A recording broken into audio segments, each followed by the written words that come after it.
Wall Street Journal report that Manafort and that his team actually met with lawyers that Manafort's lawyers met with Paul Mueller's team to see if there was some sort of deal potentially, even as the first trial was underway, that potentially could be worked out.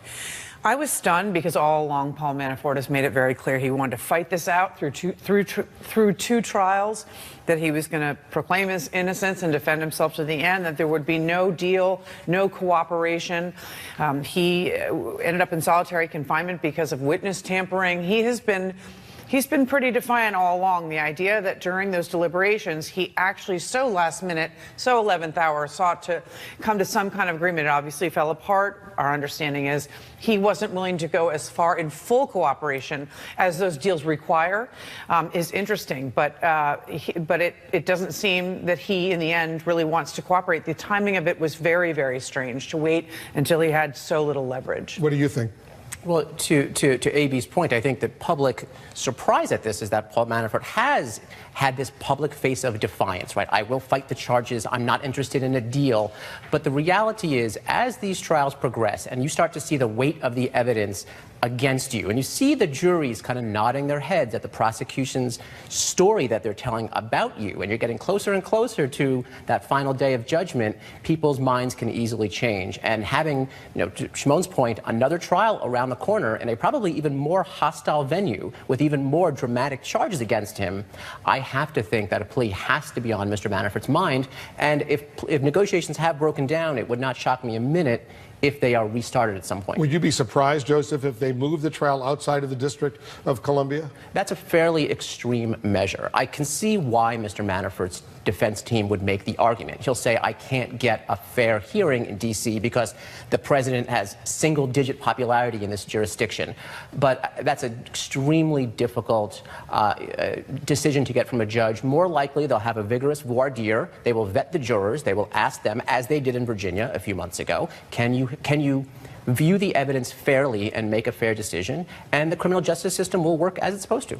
Rudy Giuliani, the president's lawyer, AB, told our Dana Bash yesterday that it's been about 3 weeks since they responded in a letter to Mueller's team about the possibility of the president actually sitting down for an interview. They haven't heard anything back since then. Does anybody really think there's going to be an interview? Because the various options are a subpoena to testify before a grand jury, if that's what the Mueller team wants to do. Right. I heard Alan Dershowitz on your air this morning basically saying that the Trump team made an offer that Mueller couldn't accept, and they'll always argue that it was an offer, but all along they've known that the president was not going to sit down for an interview. Are they waiting for a subpoena? We don't think, if the study we've made of Bob Mueller is that he's really a by-the-book guy. And after James Comey's intervention 11 days before the 2016 election, it's not likely for him to get into a huge subpoena battle late into the month of September with the president and his legal team. There's also a ruse afoot perpetrated by Rudy Giuliani and other Trump allies that Bob Mueller is going to finish the entire investigation by this weekend, which is not true. It's going to go on and on and on. Is he going to intervene with the midterm elections? That's not likely.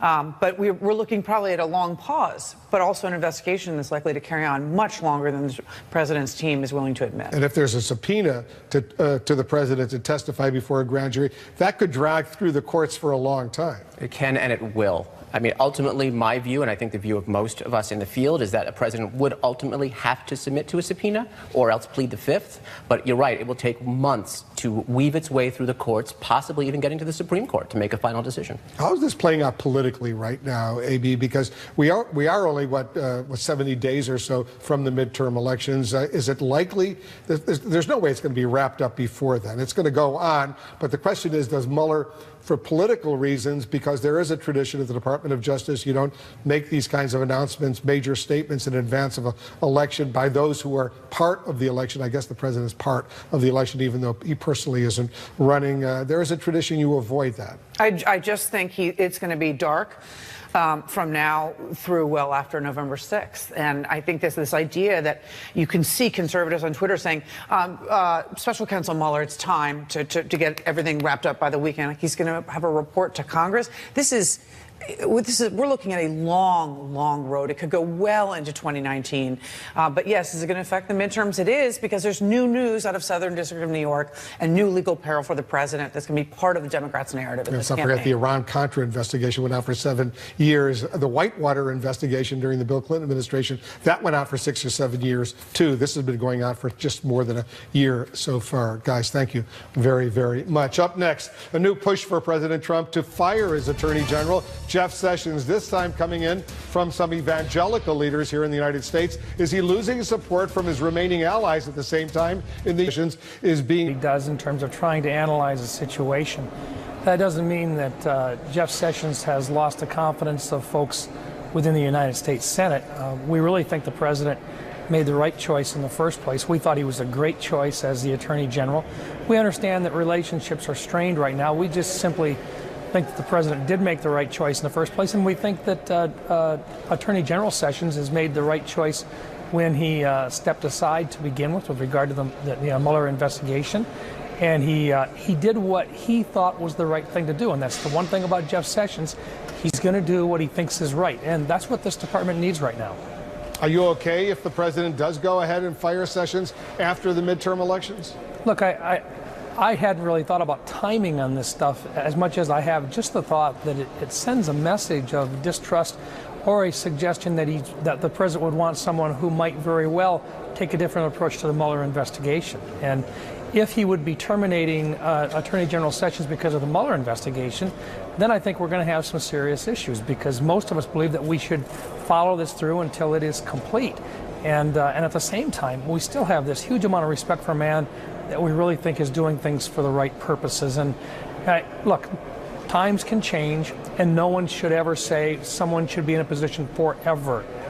But I think this is something that Attorney General Sessions and the president need to look at each other, sit down, and come to an appropriate decision. But if it's simply a matter of coming after Mr. Sessions because the president feels that Jeff made the wrong choice when he excused himself or recused himself, then I think there's going to be some real hard political questions for the president to have to answer. Do you agree with Senator Lindsey Graham that any potential replacement, a nominee to become the Attorney General of the United States, has to promise the U.S. Senate during confirmation hearings that the new Attorney General would allow the special counsel Robert Mueller to do his job, to finish the job, even if he's ordered by the president to fire him to end the investigation?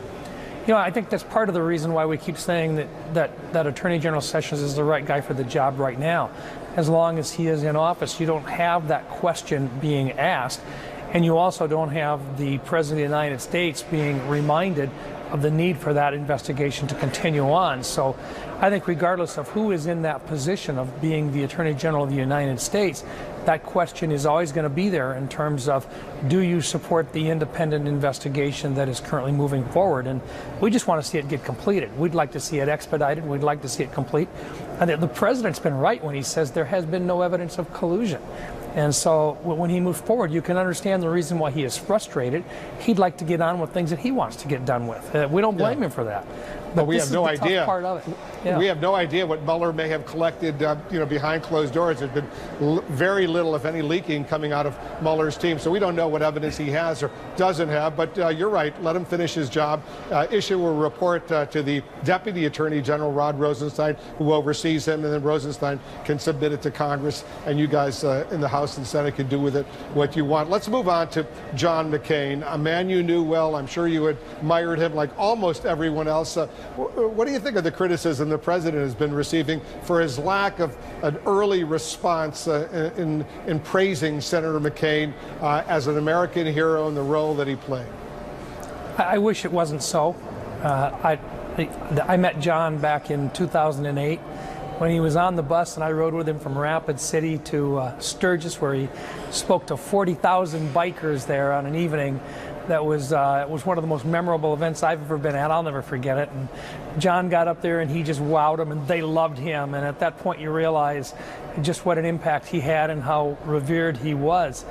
And so, look, we'd love to see the president be able to step in and to have that same type of respect for the body of work this man has accumulated over literally decades.